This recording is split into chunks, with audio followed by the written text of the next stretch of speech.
Сәлеметсіздер ме, құрметті оқушылар? Бүгін сіздермен адам ағзасының жүрек қан тамырлар жүйесімен танысатын боламыз.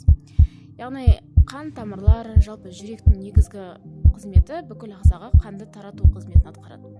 Қан тамырларының бойымен қан ағысы жүзеге асады, ал жүрекке, яғни жүректің жиырылуы арқылы адамдағы жүрек соғысы қан тамырларының айналып тұру процесі жүзеге асады. Осы жүректің толыққанды құрылысы, яғни сыртқы бөлігі. Жүректің өзінің негізгі салмағы 250-300 граммды құрайды. ОБТ-да дәл осылай сұралады, жүректің салмағы деп келеді. Мына жерде көріп тұрғандарыңыз, мына үлкен бөліктер, бұлар нелер? Шығып тұрған. Бұлар вена және артериялық қан тамырлар. Яғни біреуі жүрекке қанды алып келеді, ал екіншісі жүректен қанды алып шығады. Бірінші осы қан тамырлар туралы айтып алайық. Жүректен бұрын, қан тамырлар жалпы қанның тасымалын қамтамасыз ететін мүшелер тобы. Адамда 3 түрлі қан тамырлар бар: артерия, вена, капилляр, немесе қылтамырлар деп аталады. Вена қан тамырлары көк түсті болады. Олар негізінен жүрекке қанды алып келеді. Яғни бүкіл мүшеден қанды жүрекке алып келеді айтып. Ал артериялық қан тамырлар, олар керісінше, жүрек мынау жиырылып тұр, қазір көріп тұрсыздар, соғып тұр. Жүрек бүйтіп соғып жиырылған кезде, міне қараңыздар, қан осы мынау жердегі артерия қан тамыры арқылы басқа ағзаларға тарамдалып шығады. Артериялық қан тамырдың ең ірісі аорта немесе қолқа қан тамыры деп аталады. Мына бөлік. Бұл бөлік ОБТ-да сұралады. Артериялық қан тамырдың ең ірісі. Және қан айналым жүйесі. Қан айналым жүйесі, адамда 2 түрлі қан айналым жүйесі бар. Үлкен және кіші қан айналым шеңбері деп аталады. Үлкен қан айналым шеңбері дегеніміз не? Жүректен шыққан қан барлық ағза мүшелеріне, яғни мына жерде артериядан шыққан қан барлық ағза мүшелеріне тарамдалып, айналып, қайтадан жүрекке келеді. Ол үлкен қан айналым шеңбері. Енді кіші қан айналым шеңбері дегеніміз бар. Ол бізде өкпелік шеңбер деп аталады. Себебі жүректен шыққан қан тек өкпеге барады, өкпедегі қан тамырлардан айналады, қайта жүрекке келеді. Ол ағзаның басқа ешқандай мүшесіне бармайды. Сондықтан да оны кіші қан айналым шеңбері немесе өкпелік қан айналым шеңбері деп те атайды. Мына жерде қарайтын болсаңыздар, қарынша жиырылған уақытта артерия, үлкен артерия арқылы үлкен қан айналым шеңберіне түседі, ал өкпелік артерия арқылы кіші қан айналым шеңбері, яғни өкпелік шеңберге қарай қан ағысы жүзеге асырылады. Кіші қан айналым шеңбері оң жақ қарыншадан басталады да сол жақ жүрекшемен аяқталады. Ал үлкен қан айналым шеңбері сол жақ қарыншадан басталып оң жақ жүрекшемен аяқталады. Ал қылтамырлар немесе капиллярларға келейік. Мына жерде ол қайда орналасқан? Жүректің сыртындағы өте майда қан тамырларды көріп тұрған шығарсыздар, олар капиллярлар.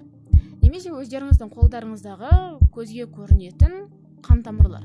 Майда өте жіңішке. Солар капиллярлар. Капиллярлар деп отырғанымыз артерия мен венаның тарамдалып ең соңында қалған өте жұқа қан тамырының бөлігі, жұқарған бөліктері. Капилляр қан тамырлары тек эпителий ұлпасынан ғана құралған. Ол ОБТ-да дәл солай сұралады. Эпителий ұлпасынан ғана тұратын қан тамыр деп. Және осы қан тамырлардың негізгі қызметі, соның ішінде қылтамырдың газ алмасуға да қатыса алады. Енді жүректің құрылысына тоқталайық. Жүректің ең сыртқы қабаты бізде перикард деп аталады.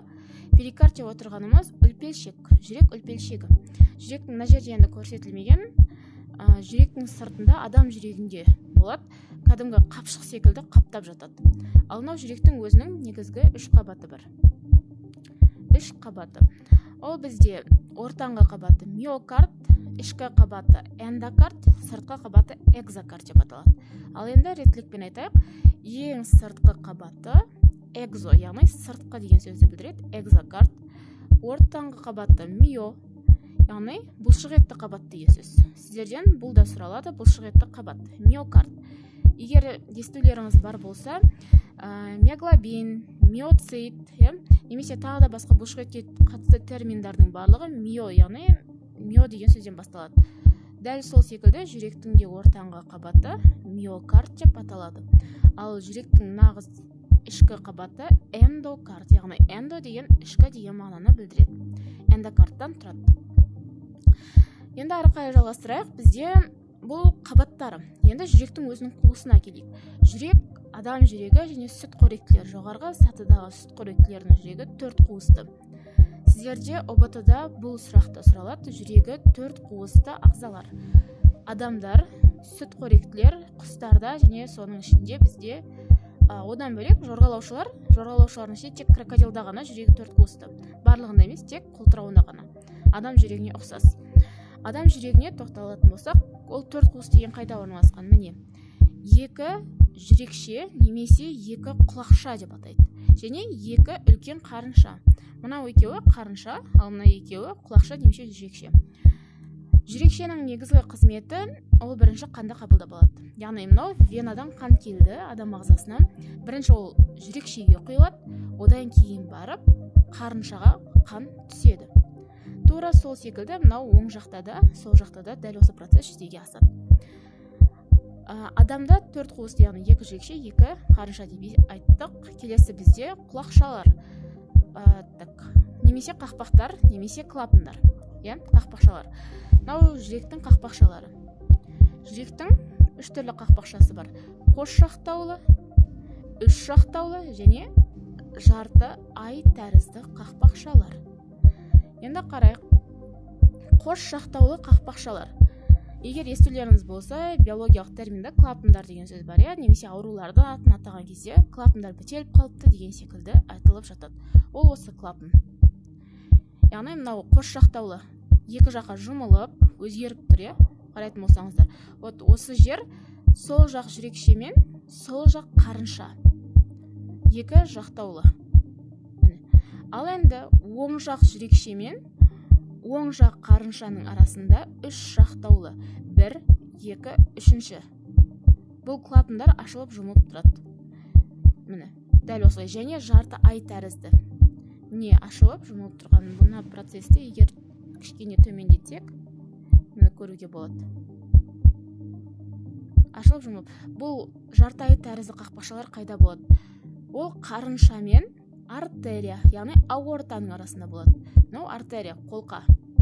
Ең үлкен ірі қан тамыр. Осы екеуінің аралығында, яғни мынау жүрек жиырылады ма? Жиырылған кезде қан мынау жарты ай тәрізді қақпақшалар ашылып жұмылған кезде артерияға қарай қан жіберіледі. Барлық қақпақшалардың қызметі бірдей болып келеді. Енді ары қарай жалғастырайық. Бұл жүректің құрылысы, яғни осымен аяқталды. Бұл жай ғана жалпылама құрылысы болып келеді.